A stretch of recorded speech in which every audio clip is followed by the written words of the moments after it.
Sir আপোনালোকৰ এই আপোনালোকৰ যিটো কাৰ্যসূচী আছে এই কাৰ্যসূচীৰ বিষয়ে আমাৰ দৰ্শকক কওকচোন।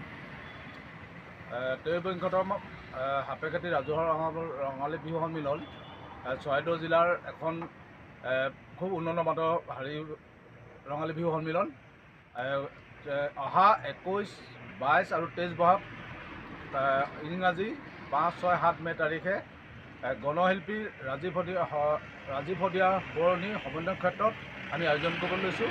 উপনাদ্য কাৰ্যসূচীৰে গত বছৰৰ দৰে এইবাৰ আমাৰ হুঁচৰি প্ৰতিযোগিতা প্ৰথম পুৰস্কাৰ 80,000 টকা, দ্বিতীয় পুৰস্কাৰ 40,000 টকা, আমি 4টা পুৰস্কাৰ কৰিছোঁ আৰু চেমনীয়া হুঁচৰি 20,000 প্ৰথম পুৰস্কাৰ, ছেকেণ্ড পুৰস্কাৰ 15,000, বিহুৱতী প্ৰথম পুৰস্কাৰ 20,000, দ্বিতীয় পুৰস্কাৰ 15,000, এনেকৈ আমি বিভিন্ন শিতানত আমি প্ৰতিযোগিতা অনুষ্ঠিত কৰিম।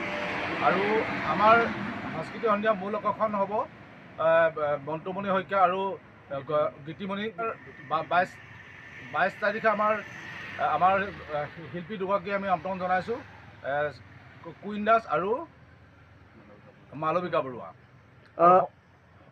আপোনালোকৰ ইয়াৰ বিশেষ অতিথি হিচাপত কাক নিমন্ত্ৰণ কৰিছে? আমাৰ বিশেষ অতিথি হিচাপে থাকিব সংসদ গৌৰৱ গগৈ, প্ৰাপ্ত সংসদ তপন কুমাৰ গগৈ, আমাৰ স্থানীয় বিধায়ক ধৰ্মেশ্বৰ কোঁৱৰ আৰু বিভিন্ন দল সংগঠনৰ বিষয়ববীয়াসকল আমাৰ উপস্থিত থাকিব আৰু বিভিন্ন জনগোষ্ঠীৰ এটা সাংস্কৃতিক সমাৰোহ আয়োজন কৰা হ'ব।